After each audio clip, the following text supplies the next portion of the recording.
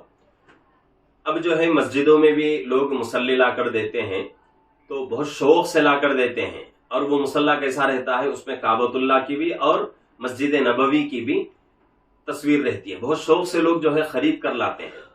تو لوگوں کو سمجھنے کی ضرورت ہے کہ بھئی مصلی جتنا سادہ ہوگا اتنا ہی بہتر، اس میں کوئی مسئلہ نہیں رہتا.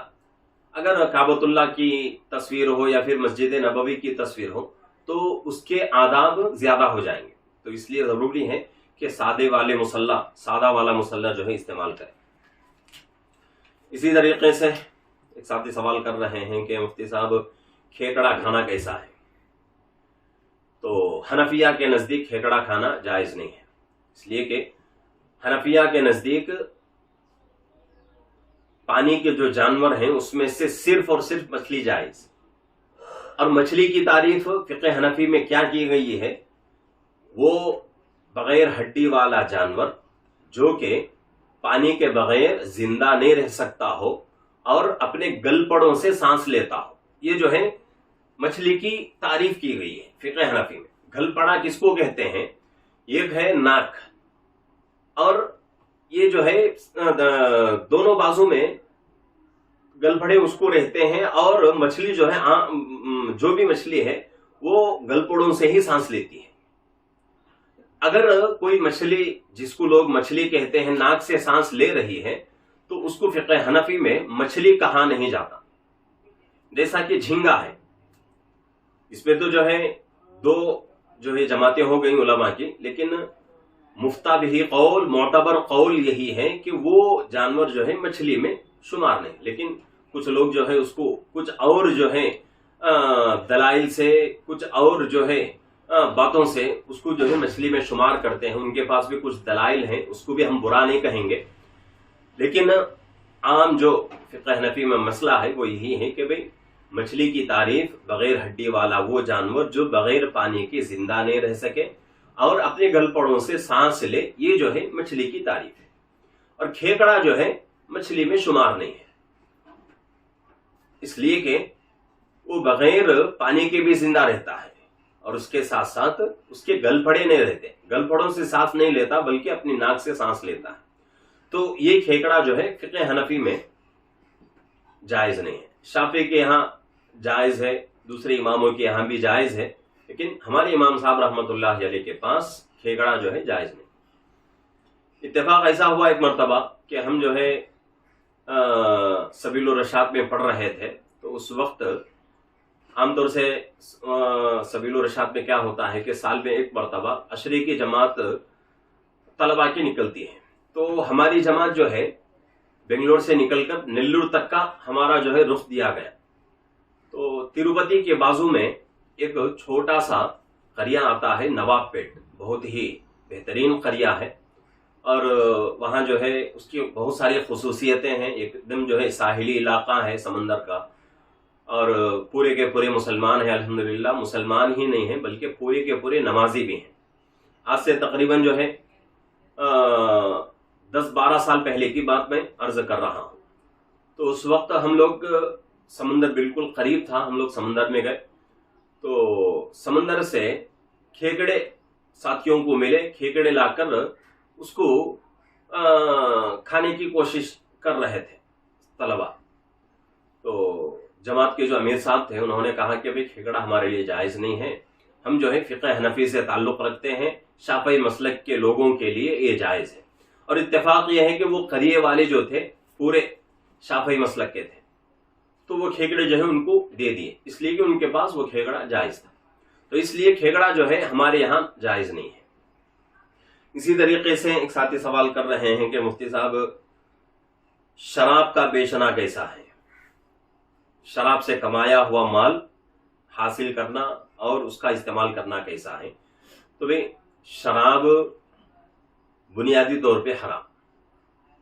یا ایھا الذین آمنوا انما الخمر والمیسر، اللہ نے فرما دیا شراب جو ہے بنیادی طور پہ حرام ہے اور اس کا خرید و فروخت بھی جائز نہیں. کچھ چیزیں ہیں جو شریعت میں اس کا استعمال حرام اور اس کا بیچنا خریدنا بھی حرام، اور کچھ چیزیں وہ ہیں جس کا استعمال حرام تو ہے لیکن کچھ مجبوریوں کی وجہ سے اس کو بیچ کر اس سے نفع ہم حاصل کر سکتے ہیں. لیکن شراب جو ہے پہلی صورت میں آتی ہے کہ بھئی اس کا بیچنا حرام، اس کا استعمال کرنا حرام، اس کا خریدنا حرام اور اس کا اس سے فائدہ اٹھانا بھی حرام. تو شراب کو اگر کوئی آدمی بیچ رہا ہے، بیچ کے اسی کے جو ہے اسی سے وہ کمائی کر رہا ہے تو یہ بالکل جائز نہیں. اسی طریقے سے ایک ساتھی سوال کر رہے ہیں کہ مفتی صاحب ایک آدمی بہت ہی ڈپریشن میں رہتا ہے اور ہر وقت بہت ہی جو ہے ڈپریشن کی حالت اس کی رہتی ہے اور ایک بری عادت اس کی یہ ہے کہ نماز بھی نہیں پڑھتا، تو اس کا کیا علاج ہے؟ تو بھئی ڈپریشن جو ہے سب سے پہلی چیز تو یہ ہے کہ بھئی آدمی کے پیچھے بہت سارے مسائل ہیں. آدمی ڈپریشن میں کیوں جاتا ہے؟ کسی چیز کے اوپر آدمی اپنا ذہن، اپنی طاقت، اپنا سب کچھ کھپا دیتا ہے اور اس کے باوجود بھی اس کا وہ کام نہیں بنتا، تو اس وقت آدمی ڈپریشن میں چلا جاتا ہے اور یہ بڑی خطرناک بیماری ہوتی ہے. تو اس سے جو ہے اپنے آپ کو بچانے کی ضرورت ہے اور جو بھی ہم کام کریں بس اس کا نفع نقصان اللہ کے اختیار میں سمجھنا ہی نہیں ہے. وہ تو بنیادی چیز ہے کہ کوئی بھی ہم کام کریں اس کا نفع نقصان کا مالک اللہ ہے. اور اس کے ساتھ ساتھ کسی چیز میں ہم جو ہے اپنے آپ کو اتنا غرق نہ کریں کہ جس کی وجہ سے اگر وہ کام نہ ہو سکے تو ہم جو ہے ڈپریشن میں چلے جائیں. تو اس سے جو ہے بچنے کی ضرورت ہے. اور اس کے ساتھ ساتھ نمازوں کا اہتمام کریں، چونکہ سوال میں ہی کہا گیا نماز نہیں پڑھتا، تو جب نماز نہیں پڑھیں گے تو زندگی میں سکون کہاں سے ملے گا؟ نماز جو ہے ہر برائی سے بچنے کا ذریعہ ہے، ہر بیماری سے بچنے کا ذریعہ ہے. اللہ رب العزت نے دنیا بھر کی پریشانیوں کا حل نماز میں رکھ دیا. تو اس لیے نمازوں کا اہتمام بھی کریں اور اس کے ساتھ ساتھ ڈپریشن میں جانے والے جو ذرائع ہیں، وہ کام جس کی وجہ سے ہم ڈپریشن میں جاتے ہیں ان کاموں کو بند کر دیں. اور اس کے ساتھ ساتھ دو چیزوں کا اہتمام کریں، قرآن شریف، کثرت سے قرآن شریف کی تلاوت، اور اسی طریقے سے درود شریف کا اہتمام رکھیں. انشاءاللہ یہ حالت جلد سے جلد ختم ہو جائے گی. اسی طریقے سے ایک ساتھی سوال کر رہے ہیں کہ مفتی صاحب رضائی بھائی بہن کے درمیان میں بھی پردہ ضروری ہے. تو یہاں جو ہے جیسا کہ ایک ماں کے دو بچے ہوتے ہیں، لڑکا لڑکی، ان دونوں کے درمیان پردہ نہیں رہتا، تو اسی طریقے سے رضائی بھائی بہن کے درمیان بھی پردہ نہیں ہے، اس لیے کہ ان دونوں کے درمیان نکاح کا رشتہ ختم ہو چکا. رضائی بھائی بہن ایک عورت جس نے ایک لڑکے اور ایک لڑکی کو دودھ پلایا، ان دونوں کے درمیان نکاح نہیں ہو سکتا، اس لیے کہ دونوں کے درمیان اب رضاعت والا رشتہ بندھا ہوا ہے. یہ دونوں رضائی بھائی بہن ہو چکے ہیں، تو اس وجہ سے دونوں کے درمیان نکاح نہیں ہو سکتا. اور پردے کا جو مسئلہ ہے وہ نکاح کی بنیاد پر ہے. ہر اس عورت سے ہم پردہ کریں گے جس کے ساتھ ہمارا نکاح جائز ہے، یہ ہے. جس کے ساتھ پردہ جس عورت کے ساتھ پردے کا حکم نہیں دیا گیا اس عورت کے ساتھ ہمارا نکاح جائز نہیں. چاہے آپ کسی بھی عورت کا جو ہے سوچ کر دیکھ لیں، ماں ہے، ماں کے ساتھ نکاح جائز نہیں اس لیے کہ پردہ نہیں ہے. بہن ہے، بہن کے ساتھ نکاح جائز نہیں اس لیے کہ پردہ نہیں ہے.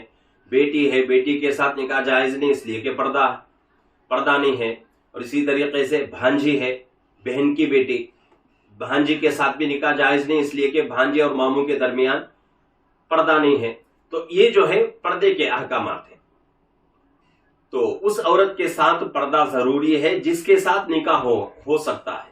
اس عورت کے ساتھ نکاح نہیں ہوگا جس کے ساتھ پردے کا حکم نہیں دیا گیا، یہ ہے.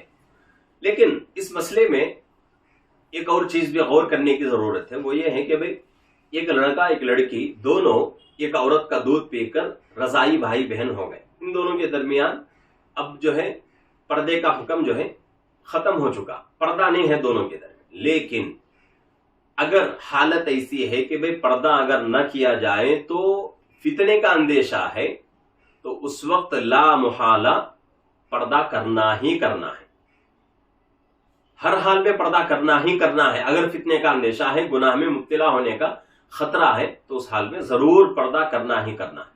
اگر وہ حالت نہیں ہے تو پھر کوئی جو ہے ضروری نہیں ہے کہ پردہ کرے۔ اسی طریقے سے ایک ساتھی جو ہے سوال کر رہے ہیں کہ مفتی صاحب چاندی کی انگوٹھی مرد کے لیے کتنی مقدار تک جائز ہے؟